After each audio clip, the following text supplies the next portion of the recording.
So hello good evening, कैसे हैं आप सभी। जैसा कि हमने कल की क्लास में बताया था कि आपको संविधान कैसे पढ़ना है, आईपीसी की धारा पढ़नी है, सीआरपीसी पढ़ना है और इंडियन कॉन्स्टिट्यूशन पढ़ना है। तो हम आज आपके लिए क्लास लेकर के आ गए हैं इंडियन पिनल कोड यानी कि आईपीसी की। ठीक है, इंडियन पिनल कोड की क्लास हम स्टार्ट कर रहे हैं, आज से शुरुआत है। आज हम इंडियन पिनल कोड के बारे में पढ़ लेंगे कि इसमें क्या क्या चीज़ें हैं, इसमें पहली धारा में क्या कहा गया, दूसरी धारा में क्या कहा गया, तीसरी धारा में क्या कहा गया है। ठीक है, इन सब के बारे में हम धीरे धीरे पढ़ते हुए चलेंगे। तो आज हम पढ़ते हैं इंडियन पिनल कोड। अगली वाली क्लास में धीरे धीरे सीआरपीसी के बारे में भी पढ़ेंगे। देखो, आईपीसी की धारा, इसका पूरा नाम होता है इंडियन पिनल कोड। इसमें आज हम समझ लेंगे 1 से लेकर के 4 तक। इसमें जो टोटल पूरी धाराएं हैं वो 511 है, 511 धारा है, लेकिन आज हम पढ़ेंगे 1 से लेकर के 4 तक। ऐसे धीरे धीरे करते हुए क्या करेंगे, आगे की ओर बढ़ते चलेंगे। देखिए, धारा 1 क्या कहती है, तो पहली बात तो ये इसका नाम बताती है। धारा 1 का नाम क्या है, तो भारतीय दंड संहिता।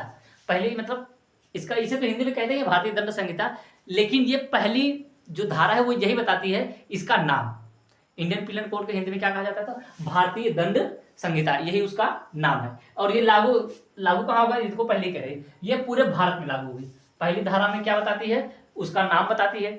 जैसे हमारा अनुच्छेद 1 है ना, इंडिया दैट इज भारत, उसको बताता है, तो उसी तरह से हमारी धारा भी क्या करती है, अपना नाम बताती है कि यह क्या है, तो इसका नाम क्या है, तो भारतीय दंड संहिता। और ये लागू कहाँ होगा, तो यह पूरे भारत में लागू होगा। ठीक है, यह पूरे भारत में लागू होगा। हाँ, तो कुछ समय पहले जम्मू और कश्मीर में यह लागू नहीं था, क्योंकि जब आज़ादी, जब उसे जम्मू कश्मीर को अपने भारत में मिलाया गया था, तो वहाँ पर कुछ सारी शर्तें रखी गई थी। तो वहाँ पर एक कानून था 370, है ना, एक कानून अलग से लोगों को लग रहा था 370, लेकिन हाँ अब 370 हट चुका है, तो जम्मू कश्मीर में भी आईपीसी की धारा लग जाएगी।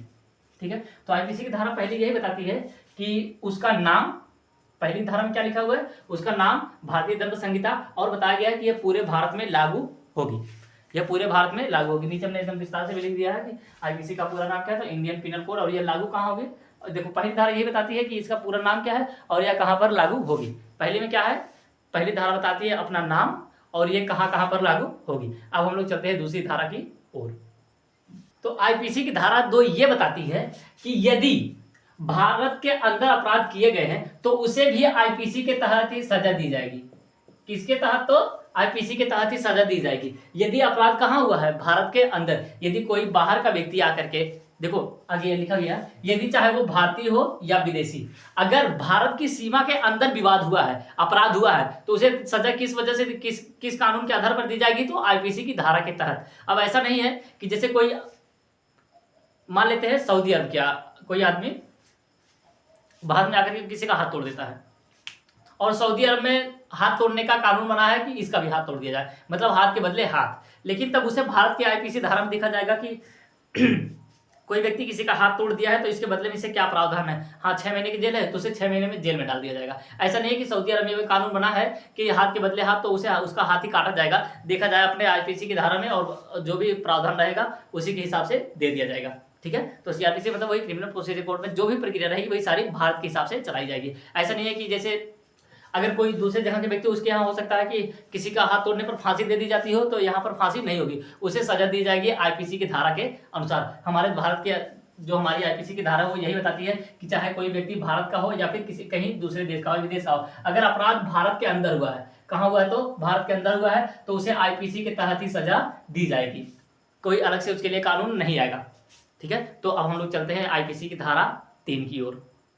आईपीसी की धारा 3 बताती है कि यदि कोई भारत के बाहर किए गए, कैसे बता रही है, तो भारत के बाहर किए गए अपराध, यदि कोई भारतीय व्यक्ति भारत के बाहर जाकर के अपराध कर दे रहा है तो फिर भी, तो भी उसे सजा भारतीय दंड संहिता के आधार पर ही दी जाएगी, यानी कि आईपीसी के धारा के अनुसार ही दी जाएगी। क्यों, क्योंकि यदि कोई व्यक्ति भारत का है और वो जा करके बाहर में क्या कर रहा है, अपराध कर रहा है, तो बेइज्जती तो हमारे देश की ही होगी ना।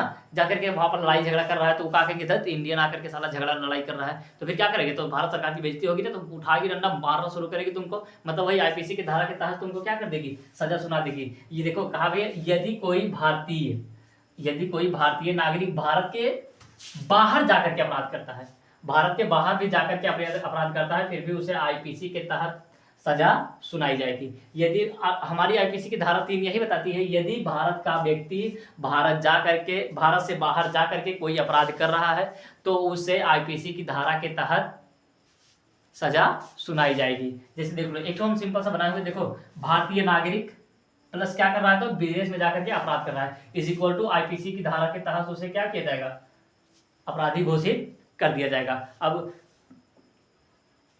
वो कैसा कार्य वहां पे कर रहा है, हाथ गोड़ तोड़ रहा है, किसी का गाली गलौज कर रहा है, किसी को जान से मार दिया, किसी को फांसी लगा दिया है, किसी को गोली मार दिया है, हत्या की कोशिश किया है, या फिर किसी का मतलब जो भी कार्य कर दिया वो देखा जाएगा आईपीसी की इस धारा में। इस पर जैसे दफा 302 जैसे किसी को क्या कर दिया है, जान से मार दिया है, तो जान से मार दिया है तो हमारी दफा आईपीसी की धारा 302 में लिखा हुआ है, इसको क्या दो, फांसी।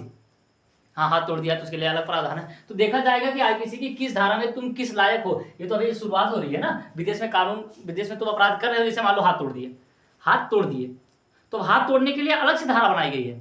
ये तो तुमको बता रही है कि तुम अगर वहां पर झगड़ा कर रहे हो तो फिर भी तुम दोषी हो, लेकिन हाथ तोड़े तो उसके लिए अलग प्रावधान है, किसी को गोली मार दिया उसके लिए अलग प्रावधान है, तो किसी को पानी में डुबा दिया उसके लिए अलग प्रावधान है, जला दिया उसके लिए अलग प्रावधान है, किसी को छेड़ दिया वो अलग प्रावधान है, ठीक है ना। तो हमारे आईपीसी की धारा 3 यही बताती है कि यदि कोई भारत का व्यक्ति भारत की सीमा के बाहर जाकर के कोई अपराध करता है तो फिर भी आईपीसी खोली जाएगी, हाँ कौन सा कांड किया हुआ है उसी के हिसाब से उसे सजा दी जाएगी। तो हमारी आईपीसी 3 यही बताती है। अब हम लोग चलते हैं आईपीसी की धारा 4 की और 4 वाली थोड़ी और ज्यादा इंटरेस्टिंग है। आईपीसी की धारा 4 ये बहुत ज्यादा इंटरेस्टिंग है और एकदम हमारी इस क्लास की आखिरी बात है।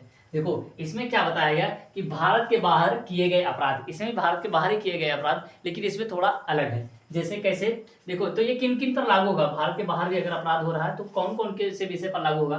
वैसे तो सारे विषय पर लागू हो ही जाता है कि जाकर के भारत की बेइज्जती करवा रहे हो, लेकिन भारतीय लोग, विदेश वाले लोग अगर हम लोग को परेशान कर रहे हैं दूसरे देश में तब जाकर के देखो। जैसे आईपीसी की धारा 4 बताती है कि आईपीसी भारत के बाहर किन मामलों पर लागू होगी। आईपीसी की धारा क्या बता रही है कि भारत के बाहर आईपीसी किन किन मामलों पर लागू होगी। ऐसे नहीं कि बिना मतलब के अगर जैसे पाकिस्तानी दो आपस में झगड़ा कर लिए तो हम जाकर के उनके ऊपर आईपीसी लगाएंगे, नहीं। बांग्लादेशी आपस में जाकर के दो झगड़ा कर लिए तो हम उनके ऊपर आईपीसी लगाएंगे, नहीं लगाएंगे। यदि भारत वाले को कोई विदेशी परेशान वहां पर कर रहा है तब जाकर के लगाएंगे। तो कैसे लगाएंगे आइए देखते हैं। देखो तो पहला मामला देखते हैं, भारतीय नागरिक द्वारा विदेश में अपराध। ये तो पहले बता दी, धारा हमारी 3 भी यही बताती है कि भारत का कोई नागरिक अगर विदेश में अपराध कर रहा है तो उसे आईपीसी के तहत ही सजा दी जाएगी। अगली बात क्या है, तो देखो कंप्यूटर या फिर डिजिटल अपराध। आजकल तो डिजिटल अपराध होता है ना, तो कंप्यूटर द्वारा अगर कोई हैक वगैरह कर रहा है तो भी अगर वो भारत को प्रभावित कर रहा है तो फिर जाकर के अगर देखेगा हाँ ये हमें क्या कर रहा है, हैक कर रहा है, और हमारे देश के मतलब कि हमारी सरकार को पता चल गया तो हमारे उस हिसाब से आईपीसी में जो सजा लिखी होगी,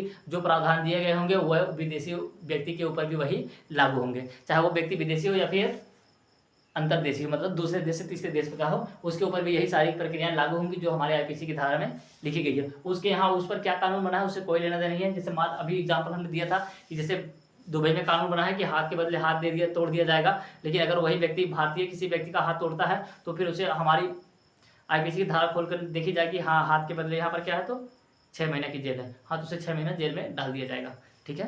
तो ऐसे ही होता है। फिर उसके बाद या तो फिर जैसे कोई साइबर क्राइम या फिर जैसे भारतीय जहाज को कोई परेशान कर रहा है, जैसे हमारे यहाँ का कोस्ट का मतलब ढेर सारी कोई जहाज गई, ढेर सारी यहाँ से कोई जहाज गई और जाकर आतंकवादी वगैरह घेर लिए या फिर जो भी क्राइम हो रहा है आतंकवादी, तो बहुत बड़ी बात हो जाती है, तब वो दो देश आपस में लड़ाई झगड़ा करना शुरू कर देते हैं। छोटी मोटी जो बातें होती है जैसे जो कोर्ट कचहरी का मामला जाता है वो सारी जो बातें होती हैं तो उसे भी हम लोग आईपीसी के तहत ही सजा दी जाती है। आईपीसी अब देखा जाएगा खोल करके कि इसके बारे में आईपीसी में कहाँ जो बातें लिखी गई हैं वही प्रावधान उसे दिया जाएगा। तो अगर आपको इसका नोट्स चाहिए तो वैसे तो नोट्स हम कर ही नहीं पाते, हाँ उसे पोस्ट वाला होता है ना, हम इसका नोट्स ऐसा बना करके देंगे ना कि जो ओरिजिनल वाली आईपीसी की धाराएं जैसे जो किताब है उसमें लिखा गया है ना उससे ज़्यादा नोट्स इसका हम क्लियर देंगे, आपको एक ही बार में पढ़ के समझ में आ जाएगा, ठीक है। तो आप लोग कमेंट बताओ अगर आपको ये क्लास अच्छी लगी तो वीडियो को लाइक करना, और बहुत ज़्यादा मेहनत लगती है वीडियो को बनाने में तो चैनल को सब्सक्राइब भी कर दियो, बहुत ज़्यादा रिसर्च करना पड़ता है ना कि क्या क्या बताया जाए। हालांकि देखो अभी हम बहुत ज़्यादा उम्र के तो टीचर है नहीं, अभी तो हमारा ग्रेजुएशन कंप्लीट हुआ है, अभी हम पीजी कर रहे हैं, लेकिन हाँ ये अगर आईपीसी के थोड़ी बहुत पकड़ है ही तो आपको भी सिखाते रहेंगे, तो इससे दोनों भाई का भला हो जाएगा। तो अब ठीक है ना, जो करना है सब्सक्राइब वगैरह कर दीजिए, मिलेंगे नेक्स्ट क्लास में, तब तक के लिए जय हिंद, बेस्ट ऑफ लक।